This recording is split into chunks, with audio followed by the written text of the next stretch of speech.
قبروں کو سجدہ کرنا کیسا ہے؟ تمام اہل سنت والجماعت کے نزدیک سجدہ تعظیمی، قبروں کو سجدہ تعظیمی کرنا حرام اور ناجائز ہے۔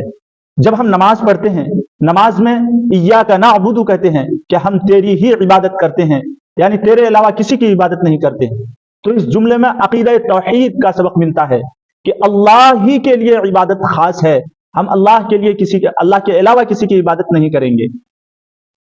تو اس سے کیا سمجھ میں آیا؟ صرف اللہ کے لیے عبادت خاص ہے، غیر اللہ کی عبادت ناجائز اور حرام۔ صرف اللہ کے لیے عبادت ہی ناجائز اور حرام نہیں ہے، بلکہ ہر وہ اعمال جو عبادت کا کوئی جز ہو یا پہلو ہو یا عبادت کا کوئی طریقہ ہو اور وہ کسی غیر اللہ کے لیے کرے، یہ بھی ناجائز اور حرام ہے۔ مثلا سجدہ نماز کا ایک طریقہ ہے، صرف اللہ کے لیے خاص ہے، یہ طریقہ اگر ہم کسی غیر اللہ کے لیے اختیار کریں، مثلا کسی ولی کو سجدہ کریں، کسی بزرگ کو سجدہ کریں، کسی قبر پر جا کر سجدہ کریں، تو یہ ناجائز اور حرام ہے، کیونکہ یہ نماز کا عبادت کا ایک طریقہ ہے اور یہ عبادت کا طریقہ صرف اللہ کے لیے خاص ہے۔ ہم کسی غیر اللہ کے لیے طریقہ اختیار کریں، ناجائز اور حرام ہے۔ اسی طرح رکوع نماز کا ایک طریقہ ہے، عبادت کے لیے خاص ہے، اللہ کے لیے خاص ہے، یہ طریقہ اگر ہم کسی کی تعظیم میں اختیار کریں، کسی بزرگ اور کسی ولی کے سامنے ادباً سر جھکا دیں اور رکوع کی حالت میں ہو جائیں، یہ بھی ناجائز اور حرام ہے، اس سے ہمیں بچنا چاہیے۔ کسی غیر اللہ کو سجدہ کرنا، چاہے وہ سجدہ تعظیمی ہو یا کوئی سی بھی سجدہ ہو، ناجائز اور حرام ہے۔ چاہے قبروں کو سجدہ کرنا یا کسی زندہ ولی کو یا کسی مردہ ولی کو سجدہ کر رہے ہیں، یہ ناجائز اور حرام ہے۔ اللہ کے نبی سرکار مدینہ صلی اللہ علیہ وسلم نے امت کو اس سے روکا ہے، سختی سے روکا ہے۔ پچھلے انبیاء علیہ السلام کی مثال دے کر سمجھایا کہ پچھلے انبیاء کے لوگوں نے قبروں کو سجدہ کرنا شروع کیا تو یہ لوگ گمراہ ہو گئے۔ اس طرح کے بہت ساری روایات موجود ہیں، پیش خدمت ہے۔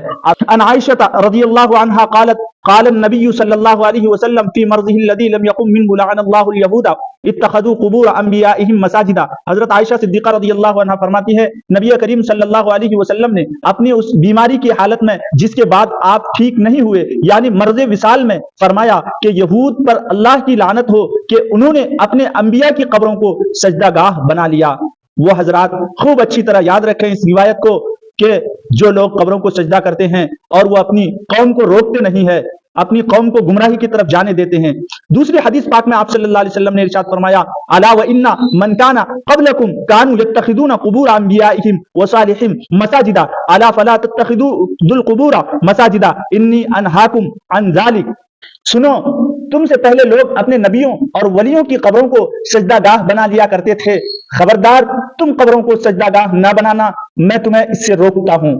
ایک بار ایک صحابی نے آپ صلی اللہ علیہ وسلم کو سجدہ کرنے کی آپ سے اجازت چاہی تو آپ نے ان صحابی کو منع فرماتے ہوئے فرمایا، ارائیت لو مررت بقبری اکنت تسجد له؟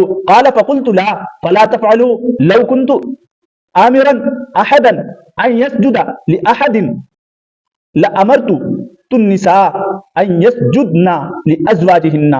کیا تم میرے وصال کے بعد اگر میری قبر کے پاس سے گزرو گے تو کیا میری قبر کو سجدہ کرو گے؟ کہا نہیں۔ تو آپ صلی اللہ علیہ وسلم نے فرمایا، تم لوگ مجھے سجدہ نہ کرو۔ اگر میں کسی کو سجدہ کرنے کا حکم دیتا تو عورتوں کو کہتا کہ وہ اپنے شوہروں کو سجدہ کرے۔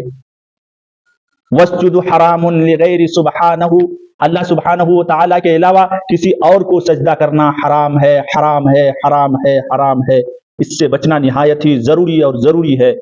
انبیاء اور اولیاء کی قبروں کی طرف چہرہ کر کے سجدہ کرنا، قبروں کے گرد طواف کرنا، ان سے دعا مانگنا اور ان کی منتیں ماننا حرام ہے، بلکہ ان میں سے بہت سی چیزیں کفر تک پہنچا دیتی ہے۔ آپ حضرت صلی اللہ علیہ وسلم نے ان قبروں پر لعنت فرمائی ہے اور ان سے روکا ہے اور فرمایا ہے میری قبر کو بت نہ بنا لینا۔ وہ حضرات غور سے ان روایات کو دیکھیں جو قبروں کو سجدہ کرتے ہیں، اور اسی طرح جو لوگ علماء اور عظیم شخصیتوں کے سامنے زمین کو بوسہ دیتے ہیں تو یہ حرام ہے۔ اس کا ارتکاب کرنے والا اور اس پر راضی رہنے والا دونوں گناہگار ہے، اس لیے کہ یہ تو بت پرستی کے مشابہ ہے۔ اب جو حضرات قبروں کو سجدہ کرتے ہیں تھوڑا وہ سوچیں کہ آیا وہ ثواب کا کام کر رہے ہیں یا حرام کام کر رہے ہیں۔ اب ذرا وہ لوگ غور کریں جو سجدہ کسی غیر اللہ کو کرتے ہیں۔ میں نے کتنے ایسے فرضی باباؤں کو دیکھا، وہ بیٹھا ہے اور ایک بعد دیگر لوگ آتے ہیں ان کو سجدہ کرتے ہیں۔ پہلے تو قبروں کو سجدہ کرتے تھے، اب زندوں کو بھی سجدہ کرنے لگا، دونوں پر لعنت فرمائی ہے۔ جن کو سجدہ کیا جا رہا ہے وہ خوش ہو رہا ہے کہ میں بہت بڑا عالم ہوں، بہت بڑا ولی ہوں، اس لیے لوگ آتے ہیں اور سجدہ کرتے ہیں۔ خدا کے واسطے اس طرح کے ناجائز اور حرام کام سے بچو، ورنہ کل قیامت کے دن میدان محشر میں اللہ کے سامنے کیا جواب دو گے؟ اللہ تعالی ہمیں ایسی گمراہ قوم سے حفاظت فرمائے، تمام امت کی حفاظت فرمائے، آمین۔